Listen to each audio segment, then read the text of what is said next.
So I spent my childhood in a really, really small town called Rayagada district. This is the place where I was born. It was called Visamkatak. So it's southern half of Orissa, Andhra Pradesh border, very Naxal infested. Just to give you some background about this place, the national average of literacy is something like 60 or 70%. Orissa's literacy average is something like 60%. The average literacy rate of Rayagada district is less than 20%. So I had a very crazy and sort of tough childhood, especially because of the extremism that the town was going through at that point of time and probably goes through now as well. I think at a lot of levels, it was a blessing in disguise for me because I was not one of the usual kids, because I couldn't make a lot of friends. I couldn't spend a lot of time like a lot of other people did, and so on and so forth. I was thankful to my family for being able to send me to a school. And this was a Catholic school, which they used to pay $3 a month as my school fees for. God bless that school. But had a great opportunity and a great childhood. During this period, was the first time I heard the word entrepreneur. Our eldest sister used to be among the inspiration for all the younger guys because she'd done well for herself. My sister was an inspiration, and she one day showed up at a house and said, I was back at this entrepreneurship event at a college, and I felt this sounds like a cool word. I went on Google. Google used to be really slow. I used to pay for this 150 rupee broadband. Even Google used to have this rotating thing like loading. And I figured what that was, didn't get what it was, but I felt this sounds really cool and this is what I want to become. So you remember childhood days when you have all the children and teacher asking you what do you aspire to become? Everyone would say engineer, doctor, and I used to say entrepreneur. Like that's what I used to feel it spelled like. And everyone used to be like, this guy has gone crazy. But that is the level of commitment and clarity I had, and it sounds very crazy for an 8-year-old. That is what I wanted to become, and I felt so deeply about it. Post my 10th grade, everyone in my school used to go to one of the senior high school or universities in the same state. So I felt I wanted to do something different. So I came to the northern half of the country, and I used to travel through my childhood across the coastal areas in really cheap, like those general train boxes through my childhood. Then I had this opportunity of going to the northern part of the country because I really wanted to discover hills. That was a secret. Like my family never knew that. They felt our child wants to study. And my dad always wanted me to just come back and work with him at his shop. But really wanted to avoid that for a long enough period of time. I'm glad I have. So when I went there, I used to literally take weekend buses, Volvo buses that go to Uttarakhand, Himachal, and a bunch of these places. And every pocket money and so I used to do internships with various companies. I would say I'd work for anything that you would give me, just for traveling. And every weekend, I would write emails to these hotel owners, these resort owners, etc., and say, guys, can you please let me stay for free? I want to solve something in this sector someday. Some of them would give it to me for free. Some of them would give me discounts. And a lot of them would say, screw you. Like, we want you to pay the whole price. I didn't care a lot. So over this period, I got the opportunity to stay across 100 places in this country, in more than 200 properties. So it sounds like a less number, but considering you just have 365 days in a year, and it is just 4 years back that I'm talking about, it was almost, at one point of time, I didn't show up at my school for 4 months, and I was just traveling. So it was really crazy.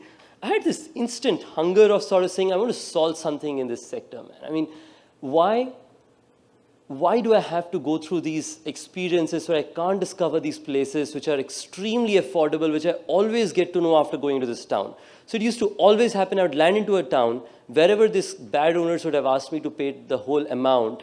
That's the Marwari in me. But really, I would try and find other hotels, and I'd find places that were really, really affordable. So I felt I wanted to solve it. As I say, necessity is the mother of invention. So I started Agarwal, which was India's first marketplace of villas, serviced apartments, bed and breakfast, etc., etc. Did that for a period of 6 months and continued to travel during that period as well. So this whole travel was happening during this period as well.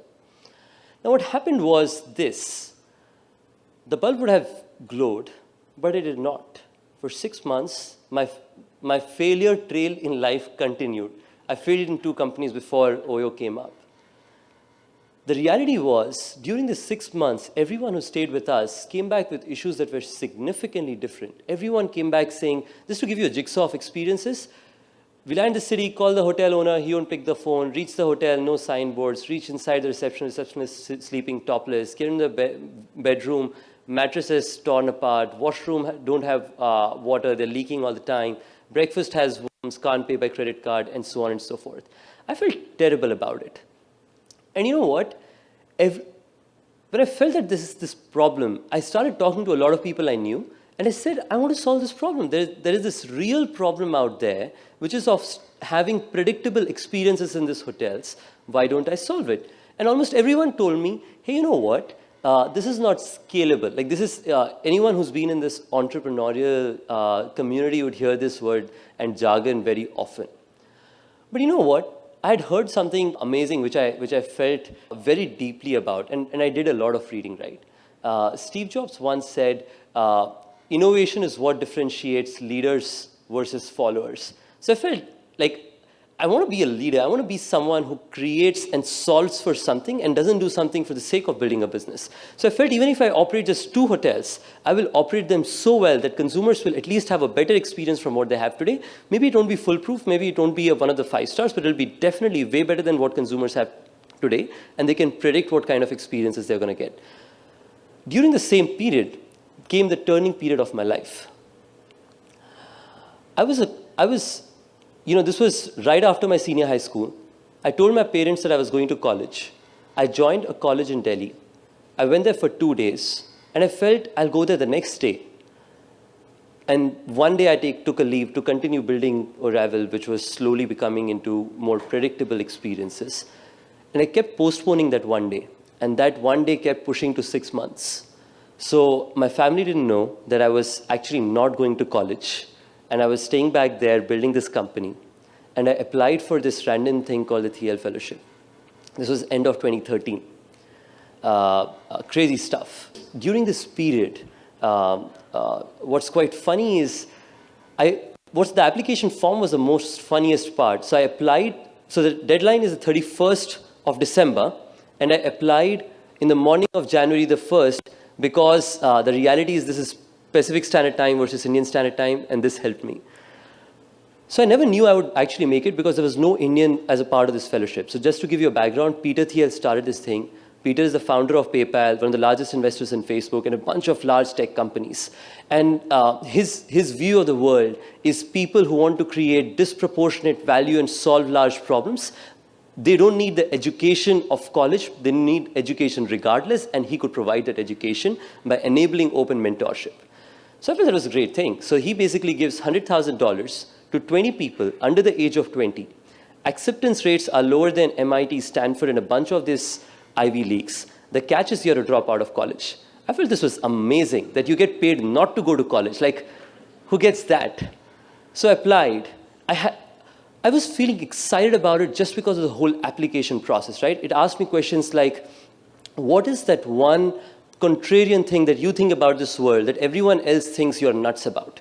And I felt, if you were trying to do something inspirational and amazing, you're actually going to go nuts so many more times. So, got the opportunity to become a TL fellow, first Asian resident. So it was the most amazing period of my life. Built OYO rooms. I think I'd love to share a little bit about how OYO rooms got built. Through this period, we've disrupted a broader industry in this country, which was sluggish for the last 10 years, and today is among the most exciting industries in the last two and a half months, right? In the last 1.5 years, people used to tell me I have gone nuts a year and a half back. Today we have, for the first time in India, a company has innovated, created itself into what we have built ourselves. We have 44 clones today across 15 countries, which are getting financed every regular day to be modeled around OYO rooms. And today there is an OYO for real estate, OYO for washing machines, OYO for whatnot at this point of time as we scale. We feel excited about having done something like this, but what it came with is average of 3 death threats a week from real estate guys. They don't like us, right? Because you basically went down and disrupted something as amazing as this. And what I wanted to share about it is, every time something like this happens, don't be scared. When you're there to put a dent in the universe, people are going to get unhappy with you, but that doesn't really matter. So today, we are across the country, we call it Har Jagah OYO, and as we build ourselves, we've built ourselves into in India's largest branded hotel network, and what we aspire to become is the world's largest hotel network ever over the next couple of years from right here in India. Thank you so much.